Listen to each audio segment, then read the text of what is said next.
She actually seemed quite happy, but maybe she was just really very good at hiding her true feelings. Do your sentences ever sound like this? Let's talk about crutch words. I'm XP Lovecat and I'm a developmental editor and book coach, and if you're interested in fiction writing tips, go ahead and hit that bell so you'll be notified every time that I have a new video coming out. So what are crutch words? These are words that writers tend to rely on too heavily, and they sneak in quite a bit when we're talking about writing first and second drafts. By focusing on them and starting to weed them out of the writing, it tends to make the writing stronger, and we're going to talk about why. The first caveat I want to throw out there is this list of crutch words, you don't have to avoid them all the time. You can still have them in your writing. It's just an issue when you're relying on them too much or using them repetitively throughout. So let's talk about why we should avoid them. The first is too much repetition. And this is going to be something your readers actually notice as they start to read through the book. If these certain words pop up a lot, it could end up being distracting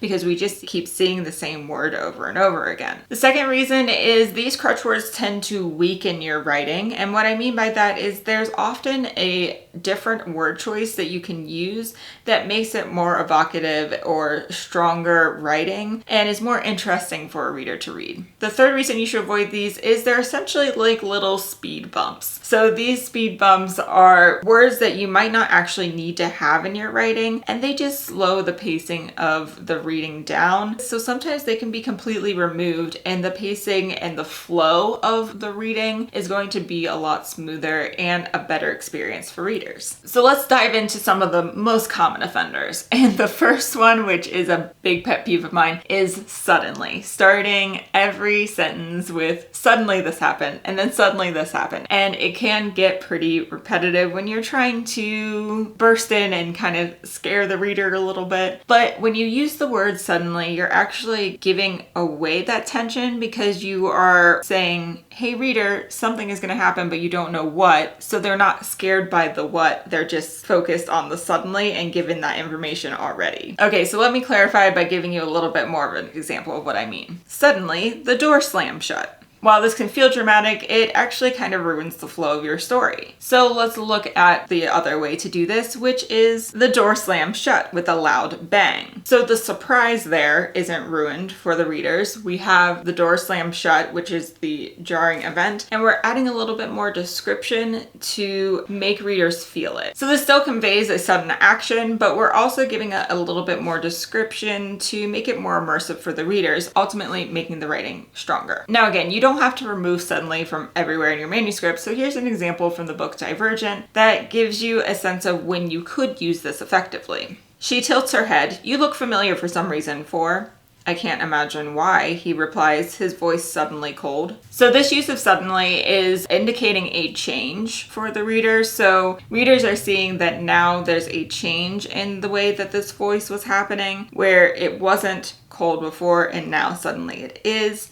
But it's not spoiling anything, right? It's not with the intention of saying suddenly a thing happened. It's with the intention of indicating this change that was unexpected. The next example is very. So we tend to use this word to amplify adjectives, but generally if we're putting very in an adjective, there's a better word that can replace those two words that's stronger and more interesting for the reader. An example here is she was very tired at the end of the day. Instead, we could turn that around and say she was exhausted at the end of the day. We're replacing those two words with a stronger word. The next example is almost. An example here is he almost missed the bus, where you could turn that around and play with the sentence a little bit more and say he barely caught the bus. Do you have a favorite crutch word that you see pop up in your manuscript a lot? Let me know in the comments below. So how do we actually avoid using these crutch words? I will give you 4 methods. The first is to read your work aloud. This can help you with a lot of different things, but in particular, it gives you a bit more attention to these specific words and the flow of these sentences to see if you're reaching any of those speed bumps. The second, which I find super helpful, is using the find function on your computer and just typing in these lists of crutch words and words that you know you use a lot. So you may also keep a list of yourself for any specific words that you find repetitive in your manuscript. And that way you can do a check at the end and replace anything that is just used way too much. Now for this find function, I do have a list in the description below of crutch words, so you can have access to that and just print it out, put it on your desk, and have that list available for you for when you're going through this section. So check out the handout in the description. Third is to get feedback. This could either be from a critique partner or an editor